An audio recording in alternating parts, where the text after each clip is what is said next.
makilala natin sa Diyos na gagawa ng mga dakilang bagay at mga imposibleng bagay sa buhay natin. Hindi lamang sa taong ito, kundi hanggat nabubuhay ka, may himalang magaganap sa buhay mo. Nanyandaan Diyos sa iyo.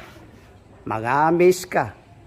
At nandal na amis ka, dadakilain at pupurin mo siya sa buhay mo. Kapatid, maniwala ka. Lahat ng problema mo ngayon, lahat ng sakit, lahat ng karamdaman, kaya ng Diyos lahat yan. At hindi kailanman mabibigo ang taong sa Kanya'y naniniwala at sa Kanya'y nananalig.